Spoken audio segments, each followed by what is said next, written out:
Yes. Thank you. A number of you have noted, as you've given evidence, that you weren't aware of the Skipton Fund until quite a lot later than your original hepatitis C diagnosis. What are your thoughts on what should have been done to tell people about the fund? Go for it. Yes, thank you. Andrew. Well, one feature for me was the lack of follow-through. So, received all the medication, cleared, got PCR saying cleared, discharged. There was no support, there was no communication, there was no ongoing testing.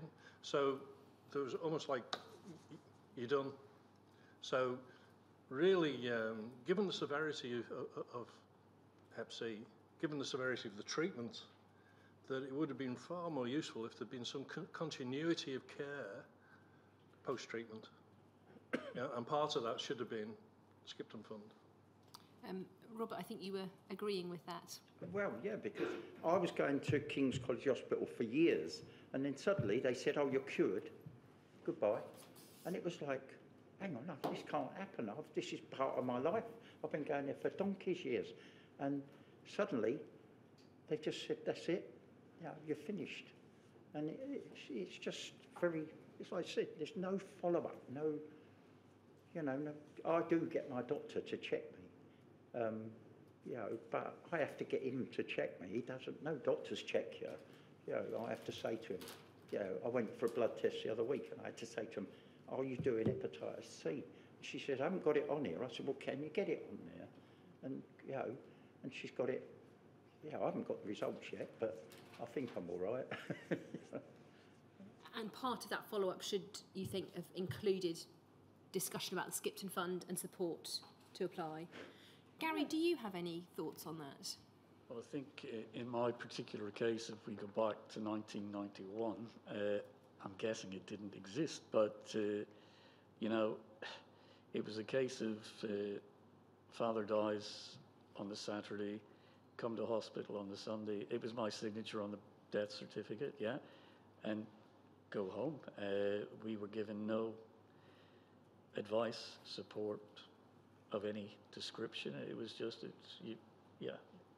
move on, get on with your life, but maybe it was very, very early days and there wasn't the understanding and recognition of, well, I don't believe that hepatitis C was even, it was non-A, non-B at the time, is my understanding, But given that you had been issued with a death certificate that indicated hepatic failure and viral hepatitis, what follow-up would you have expected in relation to the Skipton Fund for a bereaved family?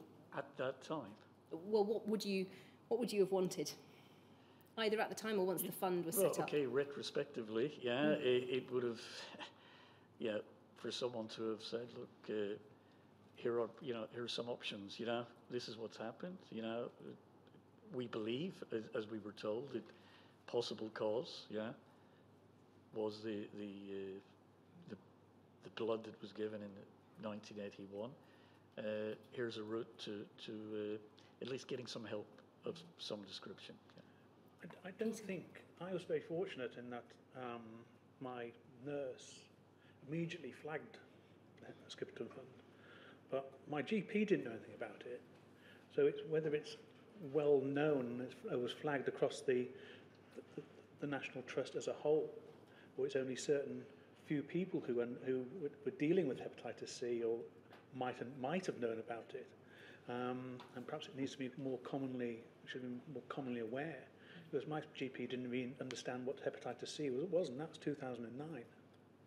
And they couldn't assist either on the Skipton Fund? No. If they didn't understand what hepatitis C was, would that be fair? That'd be fair, yeah.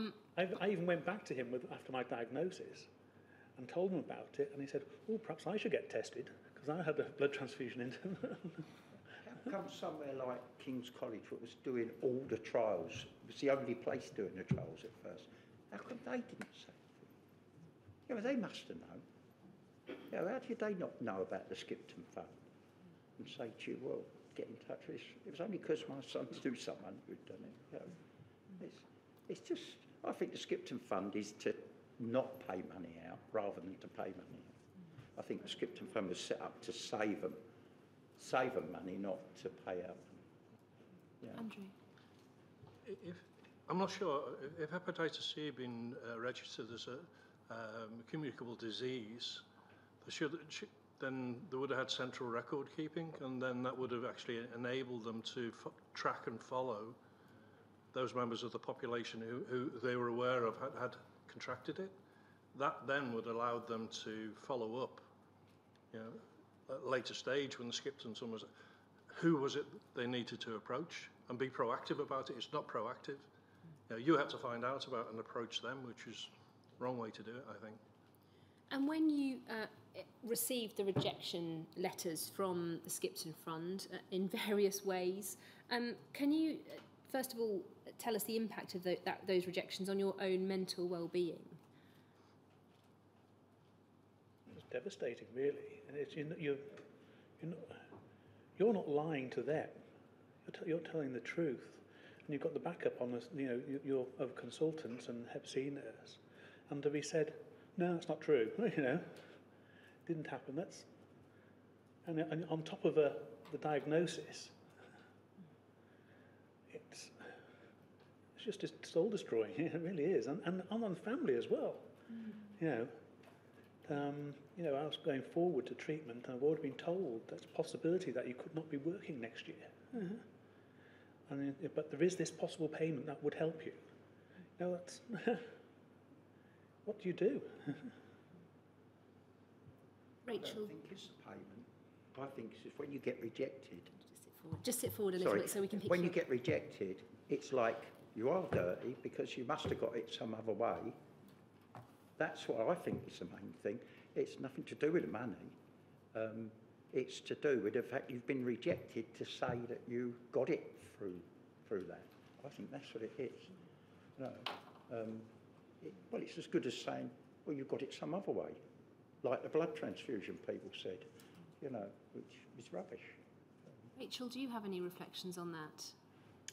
I think with the Skipton Fund, we were looking to the Skipton Fund as something as a support, and actually it turned out that it wasn't a support at all.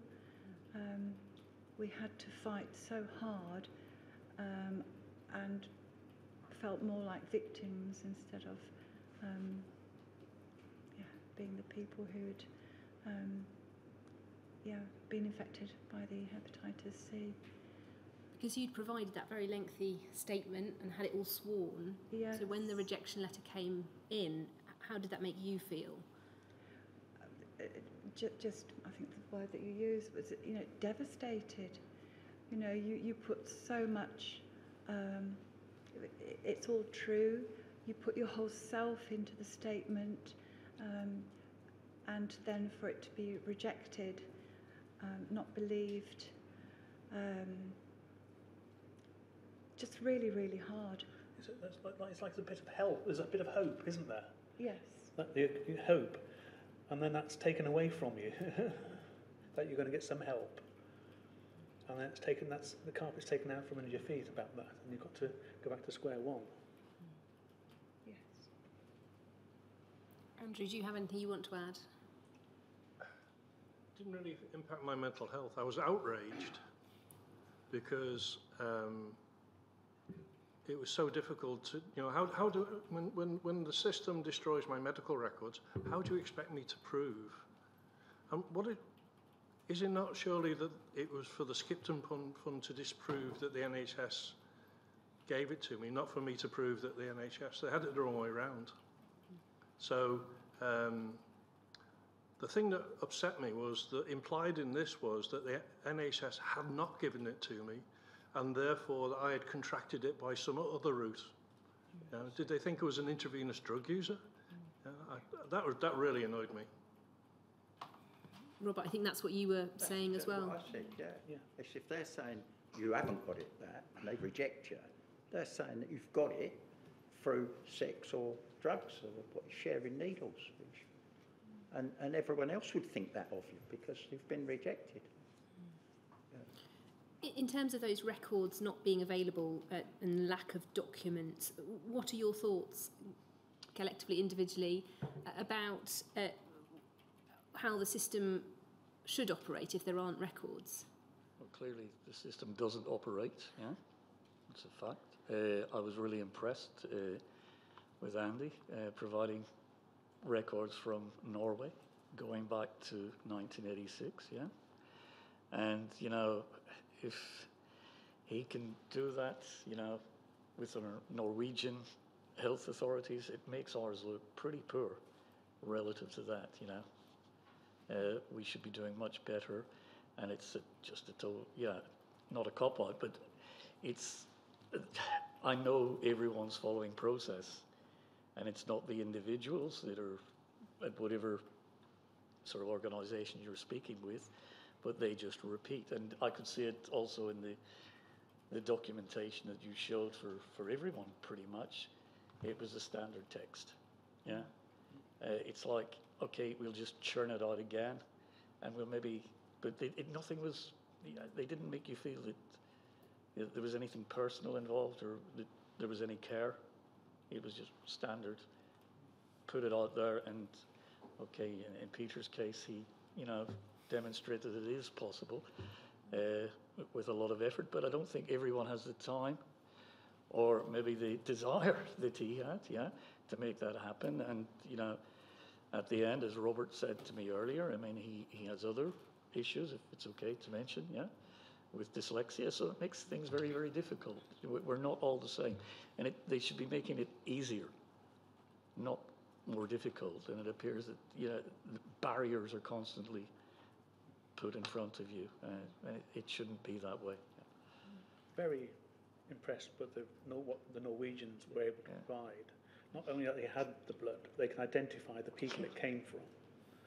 Compared to the brief notes and the scratchy scrawl on some of the stuff I managed to retrieve is amazing. And why we ever choose to destroy. I know they're paper and take a lot of space, but it's so critical for people to be able to track their health records for this very purpose. What is the purpose of medical records? It appears to me that here's a system which, at best, is ill-defined. It doesn't appear to be auditable, because when you look at the documentation, and it's so badly filled in and so perfunctory filled in, you get the feeling that people are just going through the motions of ticking boxes and throwing a piece of paper in a file, and there's never any follow-up. You know, has the NHS ever audited its medicals? I know that there's better procedures now in terms of what they're supposed to do, but it's a bit late now, isn't it? And Andrew, you come at this from a particular regulatory perspective as a chemical engineer. Do you want to sort of add any reflections from your own professional life in terms of audit and records? Well, I mean, I work in an industry which is high hazard. So, you know, as part of our routine operations, we put our people at risk, and we put our neighbours at risk, and we transport chemicals around the world, and we have to make sure we do it safely. And we have systems and procedures to make sure we do just that. But if we ever get it wrong, then we will be audited by regulatory authorities, and it will not be a gentle process. It will be very ruthless, and it'll be determined to find the facts. So I use as an example in work that in terms of record keeping, you must always think that if something goes wrong, as somebody who is very, very rigorous, who's very well trained, is going to go through this and pick out where you are at fault. So you always have to follow your procedures through with the thought that you will be audited. Now, clearly, some of that's internal. We have to make sure we do it. But it appears to me the NHS does not have that regulatory oversight. And that is amazing for something which, you know, they have a very difficult job to do in terms of managing people's health. But equally, they have the ability to be detrimental to people's health if they don't do it right. You know, they're not a learning organisation. Nothing I've seen in my encounters with the NHS would encourage me to think that they learn from their mistakes. But I've worked in the aircraft game, and I haven't worked on an aeroplane for years, but everything I made, every rivet I used, every piece of metal I used is registered, written down, and they could find out if a plane come out of the sky tomorrow and I'd made a part for it, they would know I made that part for it. And I haven't made parts for years. But if they can do that on a rivet, do you know what I mean? I think I'm a bit more important than a rivet. You know what I mean? It's sort of every nut and bolt on a plane is registered right down to, and forever. It's never, you know, a window come out of a plane a few years back, and they knew where the screws come from. They could trace and they pulled every aeroplane what had screws from that batch in to be rechecked. Well, if they can do that, why can't they do it with the, for our health? You know. Just more of a question from my side. And most of the responses, we talk about records destroyed after 8 years, after 10 years. Is that still the policy? The inquiry had a fairly lengthy presentation a couple of weeks ago about medical records retention, and the answer is it depends when and where. But I can provide that to you after today.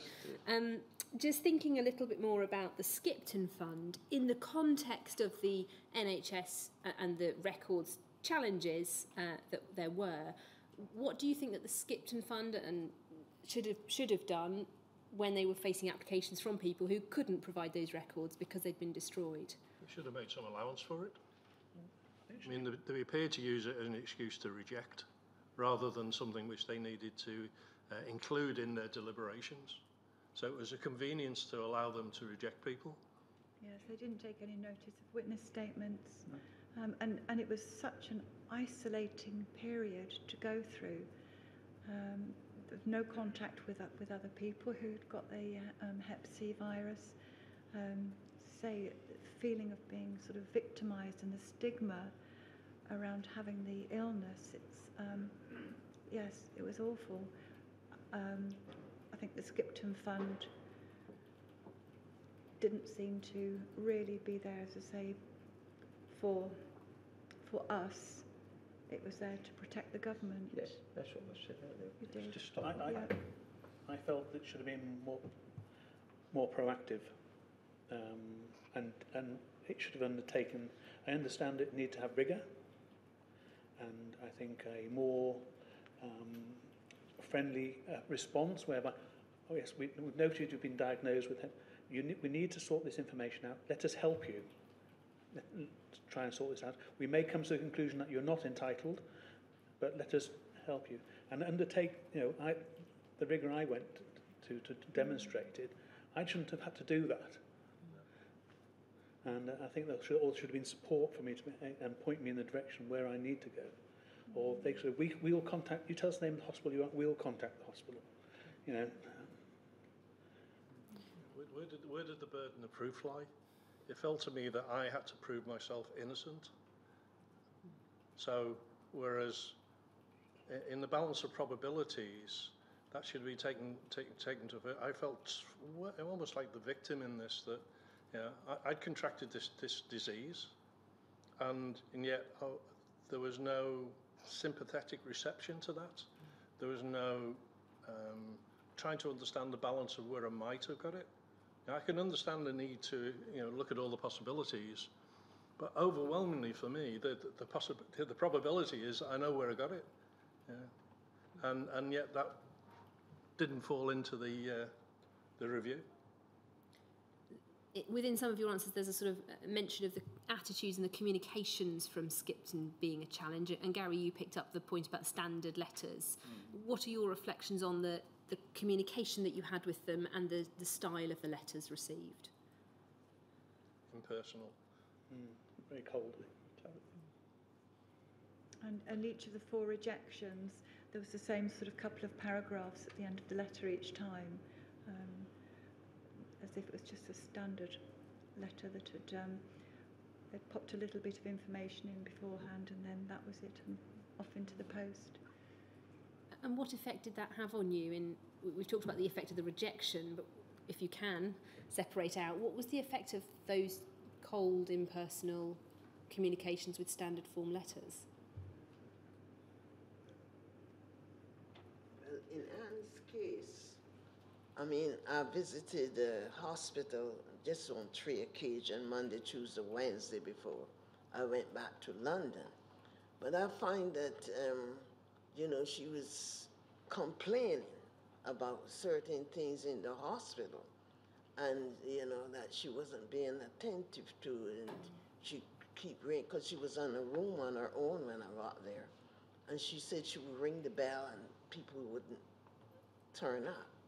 When I saw the notes, I saw they had like the label or like she was a high-risk case. And nobody told me anything. Nobody, I know that I went there, no one told me that she was a high risk according to the notes. And nobody said anything. And some of when they give me the notes, because I asked them for the history, the medical history, after Skipton Fund keep rejecting the application.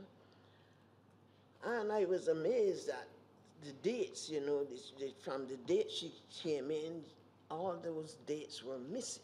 The dates were missing. She came in on the 5th of the 2nd, and all the way down to even the ICU, some of those notes were missing. Then I saw in the same notes that they gave me, one of the consultants had sort of asked the registrars what happened to some of the notes that he had given, passed on to him. They were just missing notes. And even when the Skipton Fund, they keep telling me, when you get the right information, then you can come back to us. And I went to the register of the death, you know, the registering the death, and I told them what had happened, and they said, well, you have this, sent me a form and to fill out the form, but they said the form had to go to the hospital. The hospital had to fill the form out. And just in terms of your interactions with Skipton, Ruby, when you were communicating with them, how did you find your communications with the Skipton Fund? Well, it was very vague, and you know, I would have expected the Skipton Fund, seeing it's an NHS and the hospital NHS, would collaborate together and say, well, Mrs. Jitt said that what about the death of her daughter, her sister, and you know, won't you look into it? But nothing was done. So I think we're hearing from all the panel that problem of the joined up or lack of joined up thinking between the Skipton Fund and the NHS in terms of records. And I was amazed because the hospital consultant had already written to Skipton Fund regarding the same thing, hepatitis C. And it was all there, but they did nothing. I don't understand why the Skipton Fund didn't believe what professionals were telling them. And I expect as a professional people to understand me and believe me. Like you as a barrister, and give advice and believe you. And by that you're meaning your treating clinicians were saying this was transfusion acquired? Yeah, and they've examined me, they've looked at my history and said, yeah, this is definitely transfusion related. Why wasn't that believed? Why did you have to go through all the hoops of having to provide the evidence and such like? You know, it's almost calling these clinicians liars. One thing I never understood was that why was it my responsibility to interact with the NHS to get my medical records? Why was it not that when I made an application to the Skipton Fund that they then facilitated using the systems that they would know very well to do that on my behalf and to help them? So I was always conscious that, well, perhaps I'm not writing to the right people or miss people, or because I'm not aware of who I had to reproach. I went to the people I thought I needed to do, but there were probably more that I missed. So for me, it would have been far more effective if that once you made application to the Skipton Fund, that they then coordinated the search for medical records. that would be a very, very relatively simple move that would make sure that the most effective sweep of the medical records were made available. And Gary, I think you had a similar experience of going around in circles. Yeah, I'm just nodding. Do you want to As add Andy's anything? speaking, because I agree totally, because you don't know where you're going, and I've just got 2 documents in front of me. So, one from the Northern Health and Social Care Trust, the other from the Belfast Health and Social Care Trust, and in terms of how they make you feel, so it ends in both cases with, if you require any further help, please do not hesitate to contact me. In other words, don't bother, because, you know, they can't, if I go back, then they send me somewhere else, yeah? So it's the closing the door with that last sentence, that effectively, yeah? Along those lines, a number of you have had to try to obtain patient records from a multitude of hospitals and GP surgeries, and the complexities of a different GP where someone has died. Do you have any thoughts on how much the fact that records are dispersed have added to the difficulties? Absolutely. It seemed to me absurd that wherever you get treated, so if you move around the country, or even, in my case, I was visiting my father and I got sepsis. So in Chesterfield Hospital, they have medical records for me for that period I was in that hospital. They were never passed on to my GP. You know, that somewhere you have to bring all this together. You have to integrate it. They are my medical records, my medical history, and yet the system does not look to integrate it, to bring it all into the one place. So it isn't standardised, it isn't audited, and it's not brought together. No wonder you fail. But it all should be. We've all got an NHS number. So when we have our vaccine for the thing, we just give them our NHS number. And when I go abroad and it comes up. I can see that I've had this vaccine and that vaccine. Why isn't it all done like that? If we've all got an NHS number. It should all just go on the computer under that number, and everything we've ever had done should be come up on the screen, because it's not like hard nowadays, is it? It's not like you've got to post them a letter. It's on the screen. Does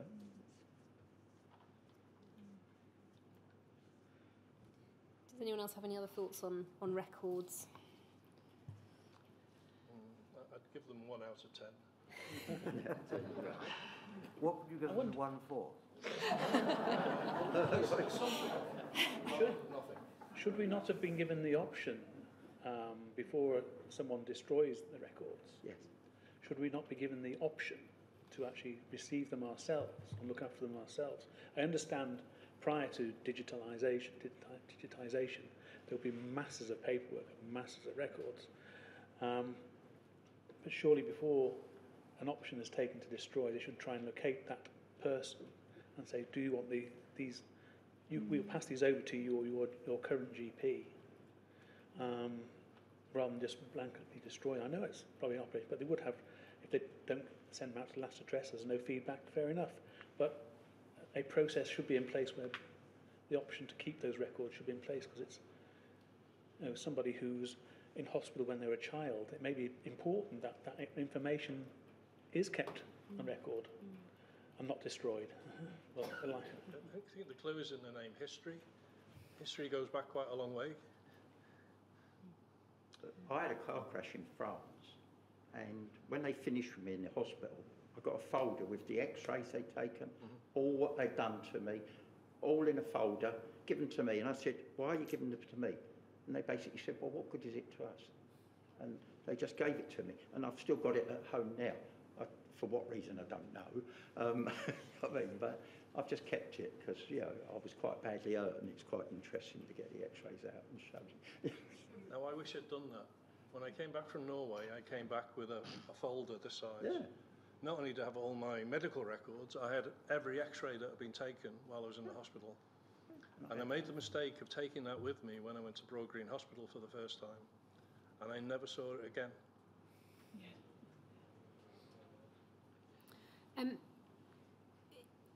For those of you who have been bereaved and are speaking about loved ones who've died, I've been asked to ask what your thoughts are on the support that should have been available to you from the funds in the particular context of applying and in relation to someone who had died? I don't think the Skipton Trustee Fund even know that my husband passed away. Perhaps if something had been in place whereby there was, as you said, more communication between the applicants and the Skipton Fund, they would perhaps have some counselling in place to offer bereaved partners, parents. That would probably have been really helpful. Gary, do you have any thoughts on that? Okay, again, it's a long time ago, yeah, but it would have been, and again, retrospectively, it would have been useful for my mother at the time to have had some sort of, I don't know, psychological or counselling support and some guidance, maybe, as to whether there are any remedies or routes for her to get some level of assistance, because suddenly she's left on her own. I've got two brothers, but none of us live at home, so she's a little bit isolated. It would have been very useful to have something, but we had nothing. No support. Just one comment regarding the records. In the recording process, I thought actually it was only after death that they destroyed records, but as I've listened, it appears that you don't have to have died. They can still lose the records or destroy them. So it's just an observation. In line with hospital policy. I think they lose the records they want to lose. Okay. Sir, do you have any questions that you want to ask the panel in terms of themes before we invite Mr. BD to give evidence? No, I don't think I do. I've listened very carefully to what you've all been saying. Can I just check with the legal representative? Perfect. Then in which case, sir, I wonder if we might take a short break. Well, no, I think let us do this first. Shouldn't Yes. each of our panellists have Absolutely. the opportunity that everyone else has had to say anything that they may wish to say? So absolutely, they should. Apologies. Apologies. I missed that part. Indeed. Shall we go along the line? Andrew, would you like to start? Is there anything? The only question which occurs to me, I'm sorry to interrupt. I'm sorry. Is we do have our anonymous We do. witness who will come after the break, and they will be given the same opportunity, but plainly they won't have the opportunity to engage in the panel discussion. I think that's something which is probably inevitable. I don't think there's any way we can sensibly accommodate that, but if there is, now's your chance to tell me. Indeed, sir. No. We've thought quite hard about this and discussed it with our anonymous witness. What I plan to do with Mr. BD is take him through his own evidence and then ask him to reflect on some of the discussions we've had this afternoon, and he's been listening to those. So hopefully we will be able to have a shorter or different thematic conversation picking up some of the discussions we've already had this afternoon. And that way his voice will be heard too. His voice will be heard too, in both in relation to his own story and in relation to the thematic points that this panel have very helpfully discussed. Yeah. Andrew, if we start with you, is there anything else you would like to say? No, I'd like to thank everyone for the opportunity to be here and say this. It's been quite an isolated experience, and certainly a strong theme about not being listened to, not being supported. So my hope is that from this inquiry that things change, that what went wrong is recognised and accepted, and how the NHS as an organisation operates in future learns from this and adopts it. And it's the adoption thing which was very important, because there is a history in government of having inquiries and then not following through on it. So, but absolutely crucial that we have this, and I'm more than happy to have been involved. Thank you. Gary? Okay. Right, from a personal point of view, I wasn't looking forward to coming here today, so that's the first thing. However, I would like really to thank all of the people involved in the Infected Blood Inquiry team, because right from the beginning, and I met a lady this morning because I was trying to sort of set the history for this when I was sat last night on my own, and she was the first person who contacted me almost 4 years ago. And those people who visited me at home and provided information and support, you know, I would like to thank them also. And all of the people here on this panel, it's been really quite cathartic to listen to the experience of others, because I think, as Andy said, sometimes you feel isolated, a little bit remote from what's happening. And the one thing above and beyond anything else is you don't feel believed. Yeah.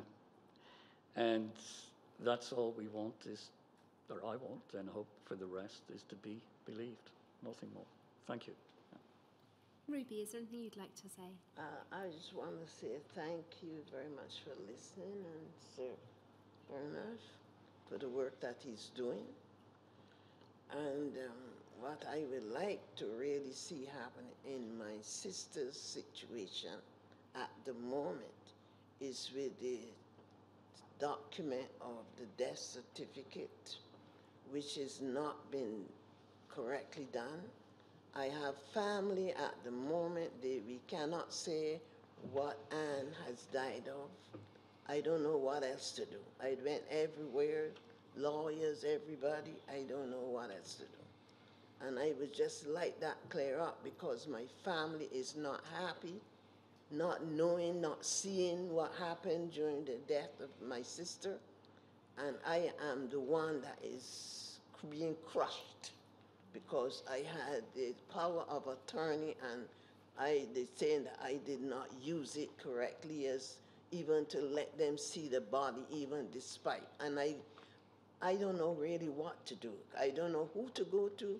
There's nobody out there. Everyone I go to, everywhere is just like it's dead. I don't know. But with the Skipton Fund up to now, they asked me to say that I should go to this advice bureau, which in my area there's none, and there's nobody to go to, and that I should take it to court, which I am trying now to get a solicitor or a lawyer or whatever to take the matter to court to get this death certificate signed, and this hospital that is shut down, they completely shut down. They tell me they don't have nothing else to say. So I don't know really what to do. So I'm in a limbo with family and with the hospital. And I want that clear up. And I will not cease until something is done about it. That is my determination. Because whatever has been done, nobody come out to say anything. Nobody, she has family. And nobody knows. And the hospital to behave like that, I have never seen it in my lifetime, in my working time. I've never seen this. And the hospital shut down and they don't have nothing to say. Thank you. So Peter. That's what I want to see happen. Peter, is there anything you'd like to say?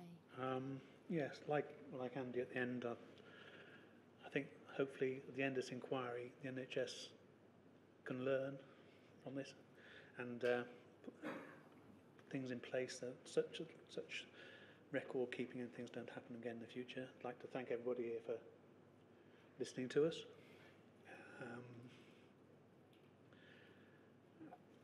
Like us, very nervous about coming and doing this, and hopefully in doing so it helps closure for other people who had suffered.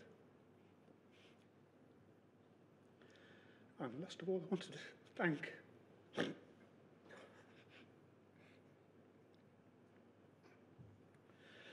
lady I mentioned before, Sandra Taylor, because without her I wouldn't be here.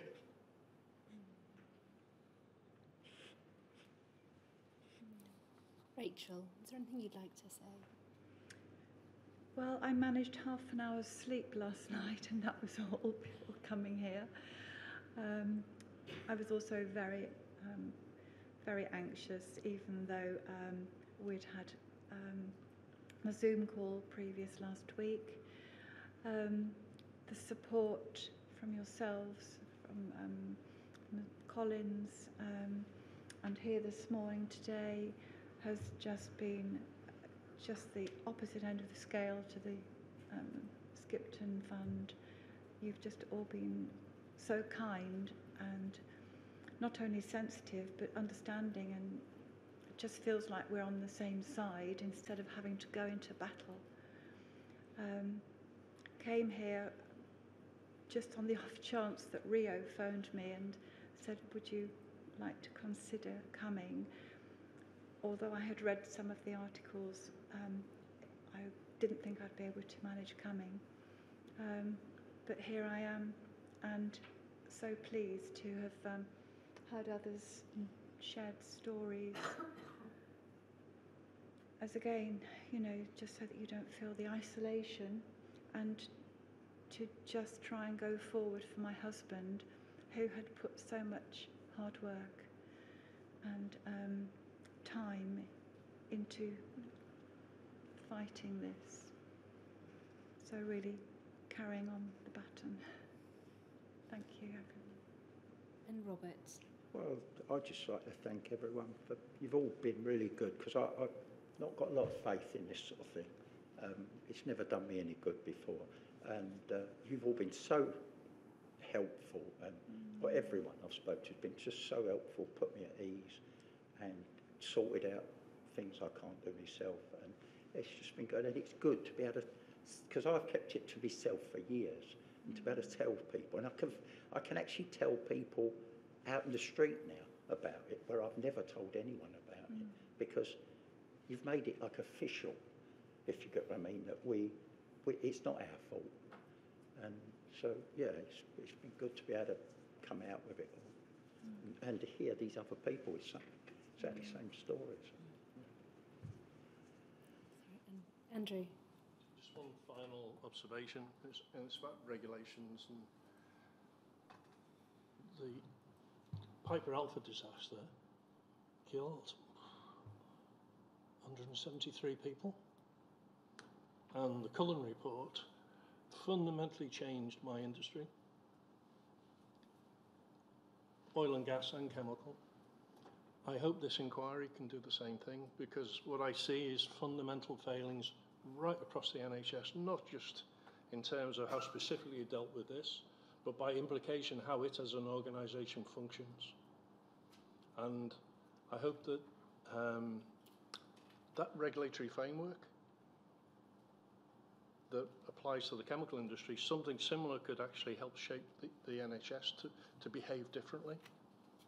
Because at the moment it seems to me that they're a law unto themselves, and that will not just reflect on how it's dealt with HCV, but it reflects on a number of other ways in which other unfortunate incidents have occurred. So I would hope that that regulatory approach can form part of the report, but how we can get the NHS as an organisation to shape up and respond effectively, because it's failed to do so here. And fundamentally, for me, as an organisation, first is do no harm, and yet they have done harm to a large number of people in this, and a lot more people than 173 people have died. So the magnitude of the issue, the error, the problem is far greater in respect to this inquiry than it was to what happened in my industry. Well, can I, for my part, thank... may I apologise first for not thanking you individually. It would be invidious to do so because you're here as a panel. But can I thank you all and pick up some of the themes that you've mentioned, particularly in those last few comments. You have said, most of you, not all of you, but most of you, how challenging it was to bring yourselves to come to give evidence in this inquiry. And indeed, that's underwritten by the fact that the next witness will be anonymous and wishes to be anonymous, and you have chosen not to be.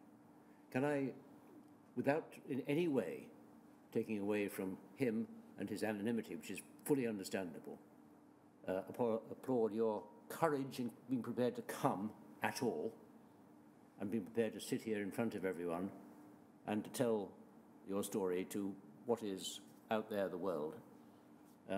It's been affirming. Can I also say that one of the themes that I picked up, rightly or wrongly, and people can argue about that later on in the inquiry, is that there is quite a contrast between the evidence that I heard when we looked at Skipton. I remember the evidence of Mr. Fish and others, which emphasised, I think, implied a lack of appropriate or sufficient resource to do what you have all suggested, to look at the records, obtain them for people, help them to do that, because of the challenges of time and money. What you have each, I think, given us is the patient perspective. It's all very well to look at institutions and say, well, we can't do that because it'll cost too much or because it'll do this or do that. This is what you've been saying to me, I think, and I have to decide how right or how wrong that is. What you've said is, what about us? Look at the way we look at it, look at the way we feel, and you have all told me how you felt being disbelieved when really what was the basis for that is I think what you've been asking. So thank you very much for putting that different perspective to us and through this inquiry to others. You deserve our appreciation, and I'm very glad to give it. Thank you.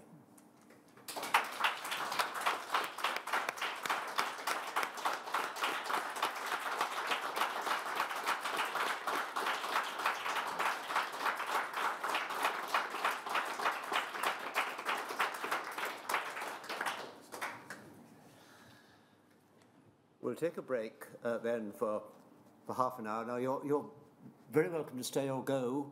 Your life is your own entirely, but you are welcome to stay should you wish. I will take a break until,